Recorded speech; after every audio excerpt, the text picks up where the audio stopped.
que se refiere al exterior. Además también de piernas.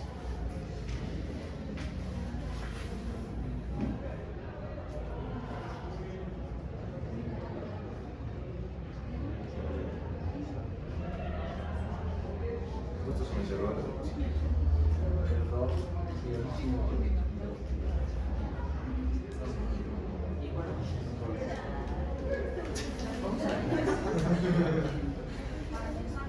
Este es el resumen de uno de sus temas, nada más, imagínense. No pasan las diapositivas, ¿no?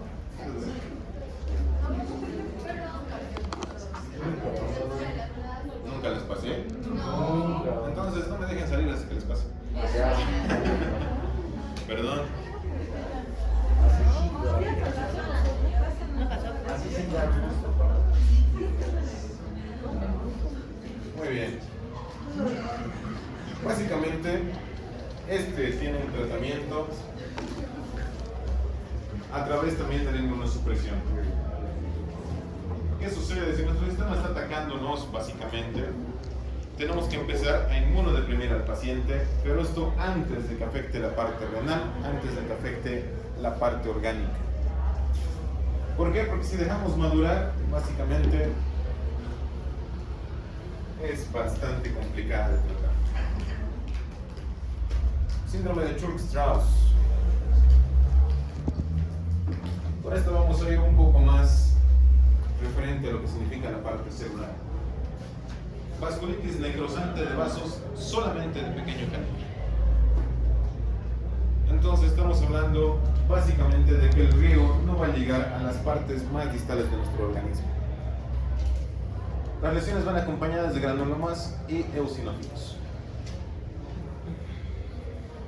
Estas alteraciones no se van a presentar en la mayoría de los casos. ¿Cómo se manifiesta? Básicamente ataca el corazón, hay la presencia de púrpura palpable, hay hemorragias digestivas y nefropatía. Si este cuadro se deja avanzar. No sé si aquí han logrado hacer disección de las grandes arterias del estómago.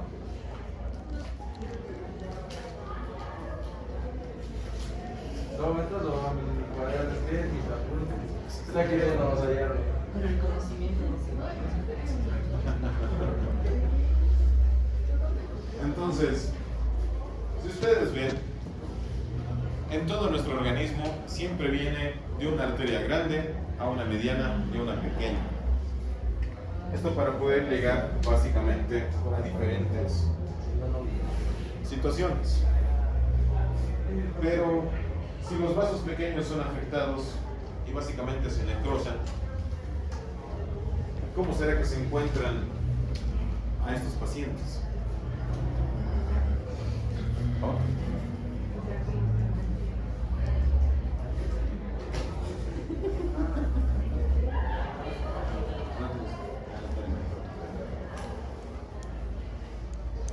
¿Cómo se los va a encontrar a estos pacientes deteriorados? Uno, ¿por qué? Van a empezar con dolor de pies, después van a ver púrpura palpable a nivel de extremidades, y en este caso va a ir subiendo. Después, cuando se observen las manos, van a tener un deterioro fijo de las funciones motoras. ¿Por qué no está llegando suficiente sangre, suficientes nutrientes? Les va a ir afectando. Entonces, el diagnóstico de igual manera por biopsia, y básicamente igual hay que tratar con antiinflamatorios, más la inmunosupresión. La granulomatosis de Wegener. Entonces, bien. Dorian, ¿qué dice? Es una vasculitis necrosante caracterizada por granulomas agudos, semillas respiratorias altas, bajas. Entonces, aquí ya estamos viendo básicamente un proceso inflamatorio ya en vías respiratorias. Aparte también puede darse en pequeños medianos vasos sanguíneos y generalmente produce una nefropatía o glomerulonefritis necrosante focal. Entonces nos estamos dando cuenta que si hay enfermedades que atacan a los vasos, hay enfermedades que básicamente generan destrucción. Ahora bien, su causa básicamente por la reacción de los linfocitos T retardada. Y las lesiones, para que se vean, son así. Ya hablamos de un proceso necrosante. Entonces, nos vamos a ir dando cuenta que toda la vasculatura, básicamente, de la nariz, está siendo destruida. Imagínense el mismo proceso, pero en el pulmón. Imagínense el mismo proceso en los riñones. ¿Qué alteraciones producirán nuestros pacientes? Una pregunta, doctor. Ande. ¿Estas enfermedades tienen alguna prevalencia en las personas blancas como otras? O sea, por ejemplo, judíos. No, se ha demostrado que no hay justamente prevalencia más en blancos o personas morenas. Pero sí son por alteraciones tanto inmunológicas como también puede ser genética. Entonces, ¿cómo encontraremos a los pacientes con Wegener?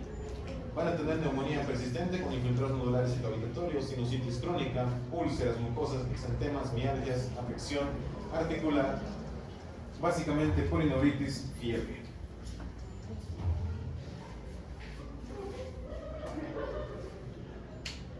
El diagnóstico hay que hacer de diferentes maneras.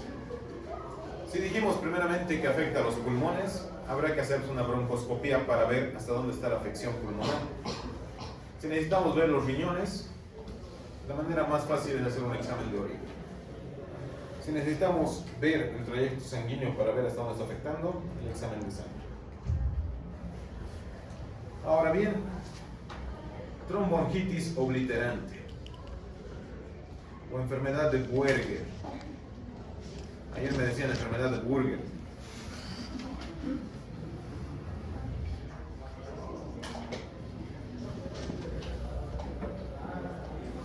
Muy bien. ¿Cómo se verá básicamente la tromboangitis de Buerger? Se caracteriza por una insuficiencia vascular.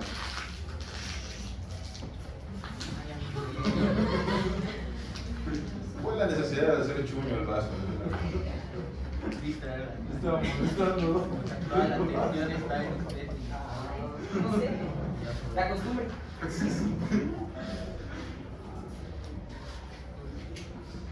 Muy bien, Ariel, dinos en qué se constituye la tromboangitis obliterante. Se caracteriza por una insuficiencia vascular, por una inflamación aguda y crónica, y es segmental. Sigo leyendo. Trombosante de las arterias de mediano y pequeño calibre, en especial la tibial y radial. Entonces, ¿a dónde nos estamos enfocando?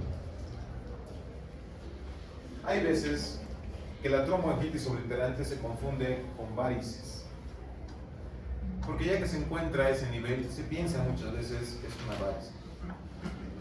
Ahora bien, si ustedes ven, nos está mostrando un trayecto arterial. ¿Y qué sucede con esas arterias?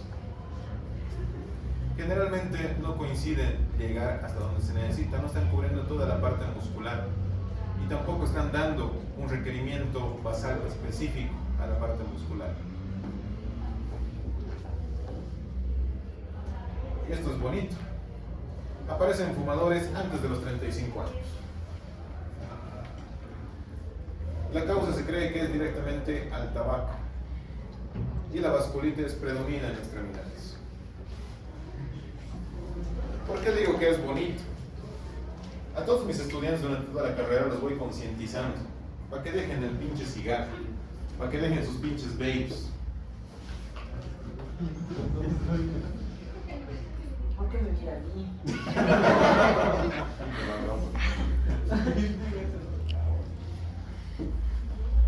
Yo les aseguro que por el estrés que sientan posteriormente van a querer agarrar un cigarro. ¿A usted le ha pasado, doctor? No. Ah, claro. Yo tenía hasta amigos chilenos que me han ofrecido marihuana Pero no, me levanté y me fui. Así se emplumaron conmigo, me fui. Eso es eso.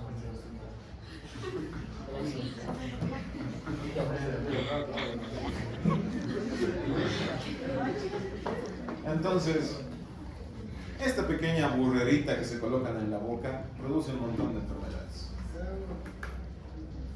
Tengan en consideración, y si pueden como futuros médicos, al mismo tiempo apliquen a sus familiares o amigos.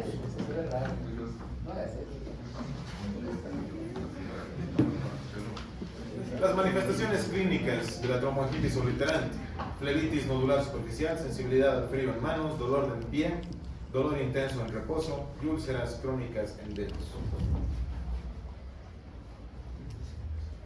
El diagnóstico se establece con datos clínicos y el tratamiento básicamente en cortar el cigarrillo.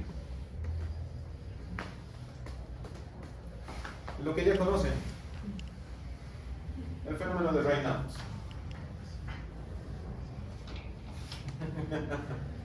Camilo dice tantas patologías. Pero bueno, estas son solamente arteriales y venosas. Esperan que lleguemos al corazón, ¿no, chico? ¿Con cuál se les ocurre? Mi padre es fumador.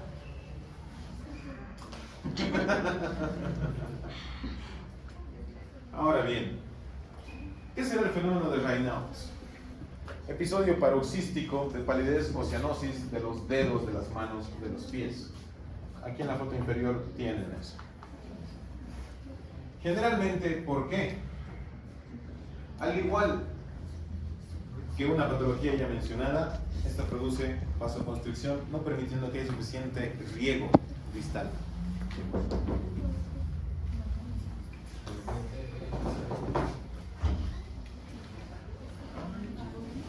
No, todas.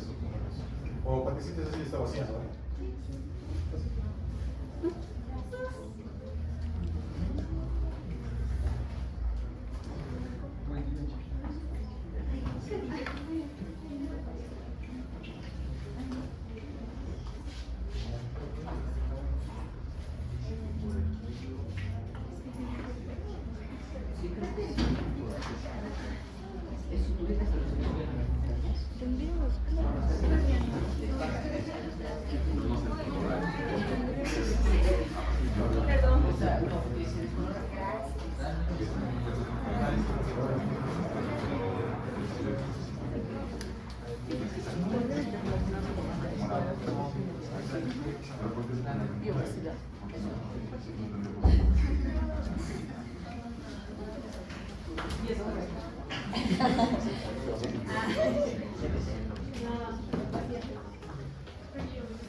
Ahora bien, el cambio de color en los dedos sigue la secuencia blanco, azul y rojo. ¿Por qué creen?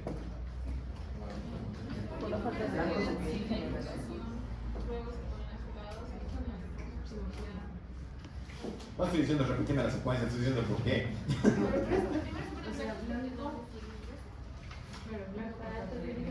Azul por falta de oxígeno y el rojo por morado, diría, por necrosis. El rojo creo que es porque ya retoma lo que es se hace una dilatación y retoma y ahí lo que es el dolor y todo eso. Trata, pero mucho depende del síndrome de Raynaud, de cuánto tiempo esté cursando por eso. En algunas personas pueden estar con el síndrome de Raynaud un día entero, pero después cuando acuden al hospital hay que cortarles los dedos.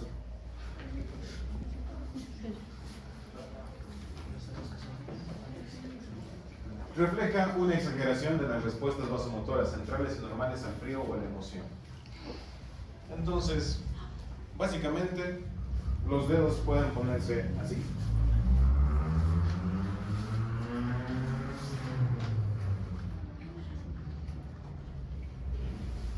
Blanco, azul, rojo. Pareciera que hay alguna alteración y es evidente.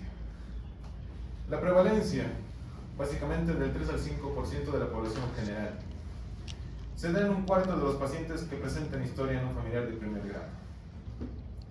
Ahora bien, tiene un curso benigno, pero las complicaciones no son tan benignas.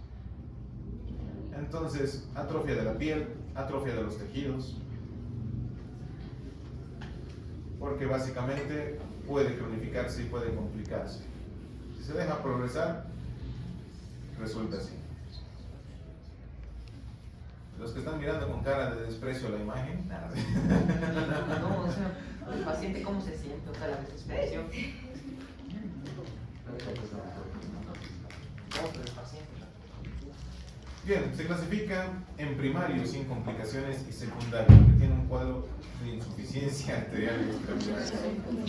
Eso me suena a una cabeza, pero... En fin. Es causado generalmente por varios procesos. Uno es el lupus eritematoso sistémico, o también denominado LES. Esclerosis sistémica, aterosclerosis y enfermedad de Buerger. ¿Qué sucede? Hay afección en venas y esta vez ya no en arterias sino en linfáticos. Si ustedes ven, las venas varicosas y flebotrombosis están empezando a producirse en este paciente.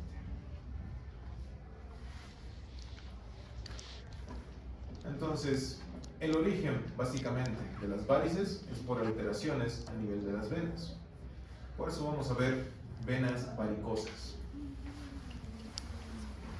Estas son venas anormalmente dilatadas, tubertuosas, quiere decir tubertuoso. Grandes.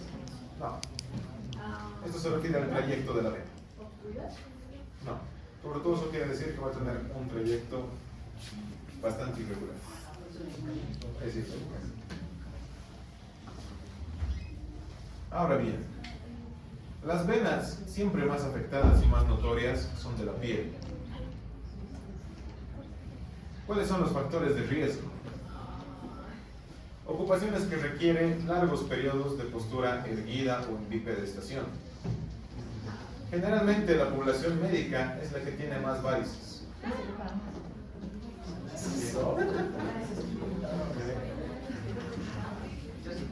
¿Cuánto tiempo estamos sentados?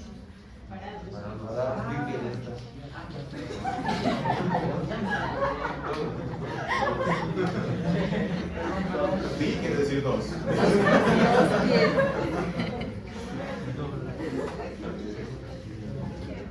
Entonces, viajes largos en automóvil o en avión. Ahora también, edad mayor de 50 años, obesos y mujeres que estén en etapa de gestación, sobre todo por el aumento de peso, pueden desarrollar varices. El curso clínico de las varices. Básicamente, en la actualidad, todas las personas con varices no se hacen tratar. Hay tratamientos donde infiltran a la varice para que desaparezca el riego sanguíneo.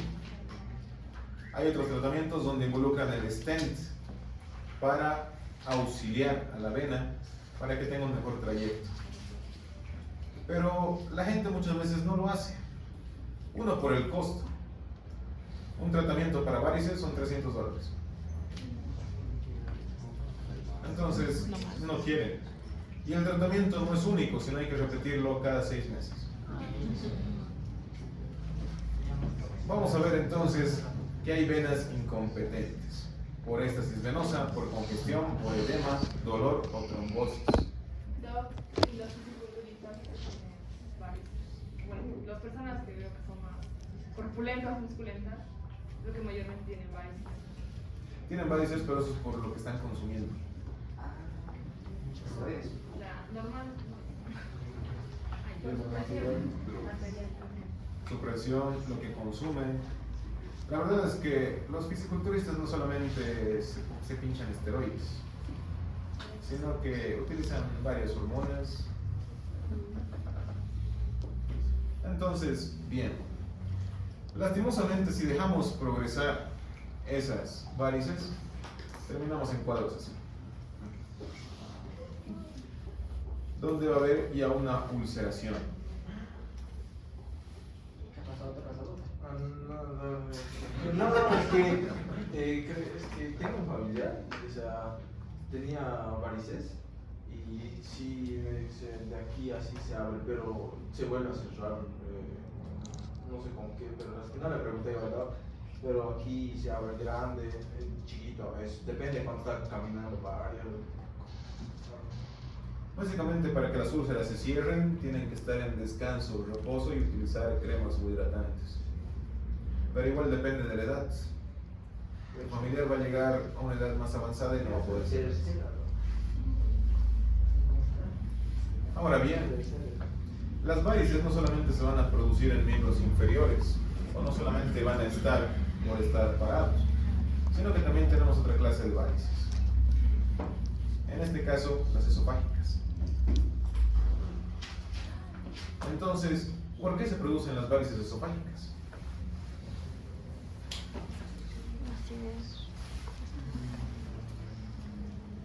Aquí en Cochabamba comemos demasiado picante. ¿Comida caliente? Hay gente que le gusta la comida hirviendo.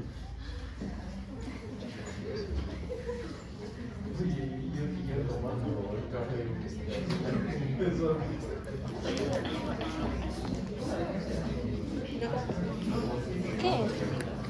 Es maní.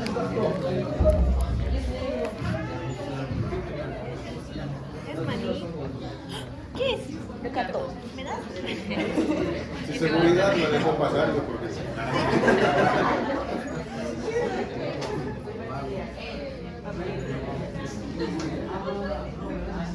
Pobrecitos, no estresados. Entonces, bien. Generalmente las varices esofágicas pasan por comer mucho picante, pasan también por estrés, pasan por la gastritis, porque al mismo tiempo que se producen estas, derivan en el esófago de Barrett. Un cambio metaplásico que deriva en un cáncer esofágico. Entonces, hay que estar al pendientes directamente de las alteraciones. En la actualidad, cualquiera de estas enfermedades nos puede matar. ¿Cómo qué?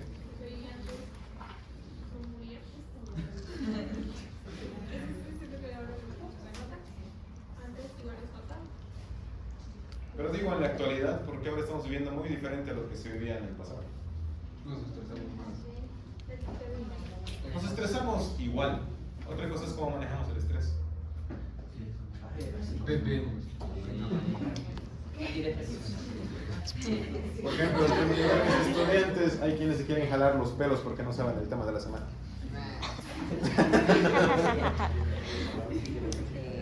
Entre mis estudiantes ya están jalando los pelos porque saben que mañana van a defender. Díganos una vez. No les voy a decir.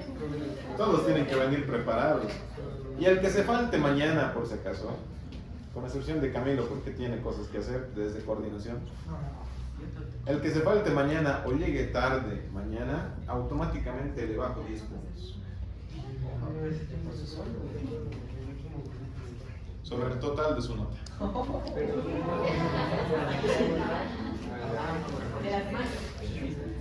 No, el total de su nota. Delito. Pero así se va a aplazar. Esa es la idea. Y no es maldad, es que tengo a mis queridos estudiantes que llegan a las 8 de la mañana, que piensan que llegar tan tarde es normal. Entonces, si por casualidad mañana que defiendan, no se les ocurre venir, habrá tabla. Si me miran feo, hay tabla. Ya.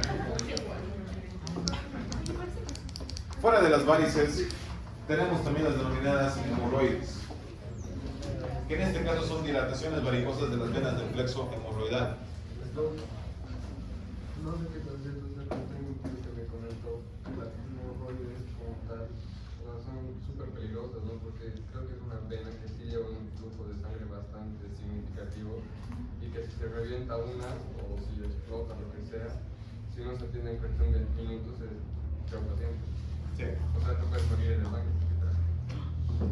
Así murió el express de Por una ruptura hemorroidal. Pero igual me comento que hay dos tipos de pacientes, hay dos tipos de hemorroides, creo que es una hemorroide capilar y otro es que sí se nota la inflamación de la vena con la sangre. ¿Cuál es la diferencia?